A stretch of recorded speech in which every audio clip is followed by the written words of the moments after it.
What's up, YouTube Nation? Today we're going over another Madden 25 training camp. Today we're going to be talking about base formations, what you want to look for in a base formation. We kind of discussed a little bit about having a defense that looks exactly the same, exactly identical, all this stuff. You know, we can bring it from a cover 2, cover 3, cover 4 type look. We also talked about, you know, pulling the trigger, when to pull the trigger, stuff like that. We talked about, you know, how it's a philosophy. You're not gonna stop every play. You wanna gamble on certain in certain situations and try to get at your interception. Now let's talk about what we're looking for in a base formation. So we're just gonna come out and curl flats like we have been, just kind of show you, if we want to show blitzes and stuff like that. So some people, for a 4 wide personnel, a lot of people have been coming out in like a dime normal package, because that's kind of what the dime normal's for.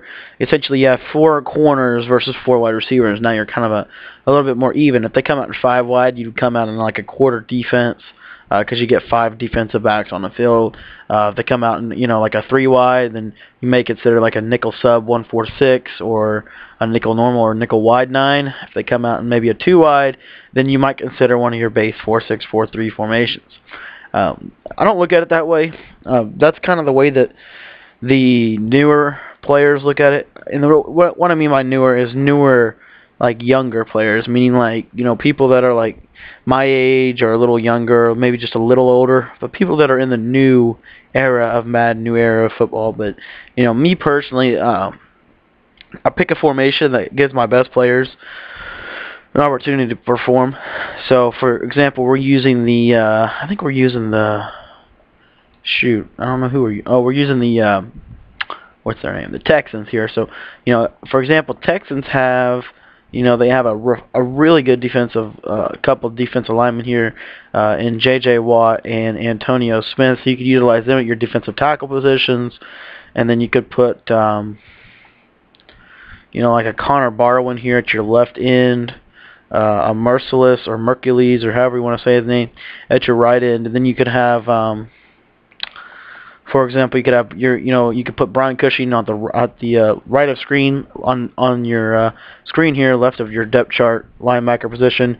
You could put Brooks Reed with his speed and everything there, and then what I like to do is I like to put like a guy like Sharpton or Dobbins, one of those 2 guys, put them in the middle, user them, and now essentially I have no weakness in my front 7, and so this leaves minimum in terms of minimum secondary. But what I gain in that is I gain a lot better run support, a lot better overall talent on the field at all times, and a lot more flexibility, because I could come out in what here we got 5 formations versus like 2 or 1 or 2. So you guys see, hopefully you guys are catching on here. But and then what you want to do with your secondaries, you just want to put your best combination out there. I think we already have that on this thing. So yeah, we do. So let's come out in like a cover 3 buzz, and this is why 4-3 stack, in my opinion, is one of the best base defenses in the game, because we have the ability from a standard cover 3 set to bring A-gap and edge pressure. So, you want a baseline press, so we could spread our linebackers, and take a look at what we get here. You see that we get essentially we have, if we spread our D-line as well, we have 6, so we have a 3-man pressure concept on both sides of the field. And that's essential to good defense. And we know about the 3-man side pressure from last year with the sugar defense, and now we're just replicating that, but from a different formation and a different standpoint. So, like I say, if we want to bring A-gap pressure, you see we have that blitz angle from Smith that allows us to get A-gap pressure. So we re-blitz our linebacker Cushing after we spread him, and then we put our boy here, Barwood, on a spy. We can put Watt on any zone we would like. Oftentimes, I find myself putting him in a hook zone or even a flat zone even. But, I personally would put him in like a hook for my money. And then you're going to put Sharpton in a flat, but you're going to notice we're going to act like we're like a purple or a hook zone over here on this side of the field. But if you guys watch our user series, which I'll put a link in the video description for this video, that's why we put Sharpton in this light blue zone here. So you're going to see where you have the ability to standard play here and bring A-gap pressure from it and kind of force them to throw it quick with a 3-man blitzing concept. And that's something that, I'm not going to go over to the setups as in depth, I'm just kind of basically showing you principle here, because this is mainly for Madden 25, and I would look at 4-3 stack to be one of the better defenses in that year as well, because it's just so balanced and it's set up for success. And the cool part is, like I said, it's fast setups. You don't have to do a ton to the plays, and even if you do, you can do them all from your controller globally. So, but there you see we can bring edge pressure, and then if we wanted to, like, we could bring edge pressure from the left side now, looking exactly like the the pressure from the other side. So that's kind of the key to the defense this year, especially from all the principles we've learned earlier on in this guide.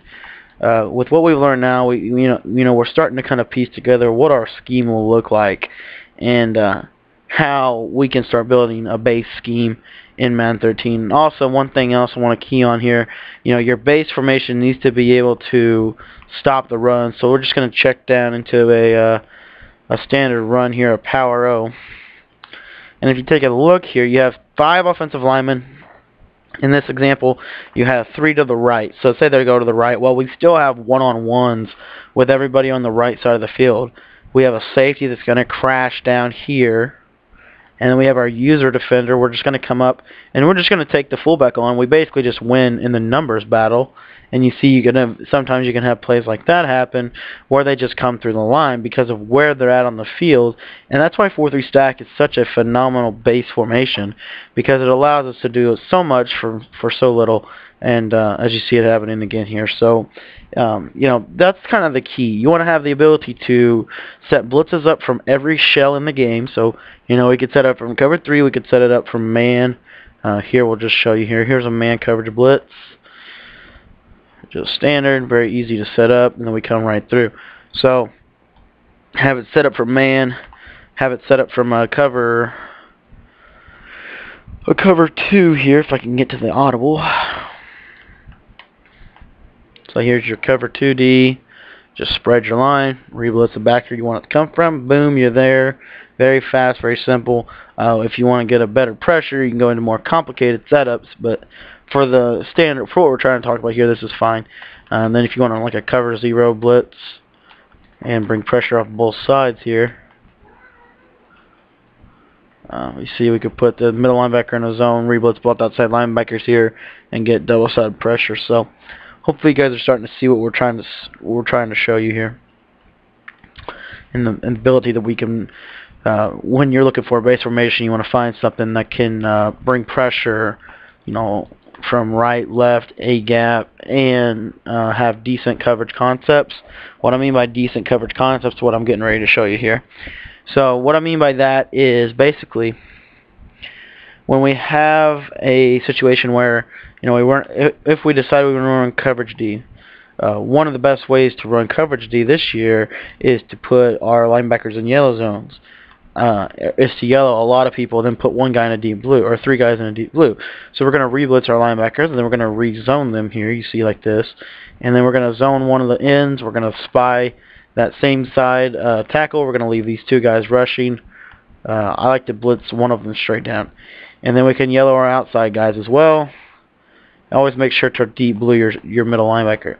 Now what you're going to do is you're going to baseline your defense twice, and you see the concept from Z-Boy 365 and the double down defense here. Everything's going to be kind of covered. It's going to force them to take a check down read, and eventually, you're going to get a block shed. If they want to force stuff, that's how you can get them. So that's kind of the key. We're able to run a major coverage concept this year from this. And then also, like for example, if we want to run like a cover 3 cloud here, well, it's already set up for that. And then boom, we could put this guy in like a yellow. We put that guy in a yellow. We put that guy in a flat zone on this side of the field. Make sure we're watching the middle, and then we're already set. We have 4 down linemen coming, and we have everything kind of covered quick. So that's kind of the key. That's what I wanted to touch on today in Madden 25 training camp. I think this is a longer one than we've done in a while. Hopefully this has helped you guys, and we're going to start piecing together our scheme, and we're going to start talking about what you want to look for in labbing and stuff like that. Next video. Thanks for watching, guys, and we'll see you next time.